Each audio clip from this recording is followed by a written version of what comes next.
parang ano Tayo ba? sa labas ng airport, Mabango may nagpapakita sa ang bagong outfit niya. Ayun, ganyan. sa halip na lumang sasakyan, tumambad sa kanila ang isang makabago at umiilang na coach bus. Ang mga upuan ay gawa sa leather at bawat pwesto ay may sariling touchscreen monitor. Ngumiti si Isabela at sinabing, "Ito ang school bus namin. Gagamitin natin ito sa buong trip." Muntik nang lumuwa ang mata ni Ethan. School bus niyo to?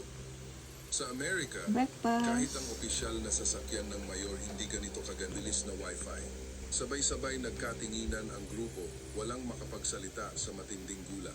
Umalis ang bus sa airport at binaybay ang kalsada. Sa labas ng bintana, tiningnan ni Emily ang malalawak at pantay na skyway. May mga hanay ng luntiang puno, malilinaw na linya sa kalsada. Sumigaw si Michael sa tuwa. Ang gagaling nila, walang pinagkaiba sa mga sumasayaw sa Times Square. Habang naglalakad, napansin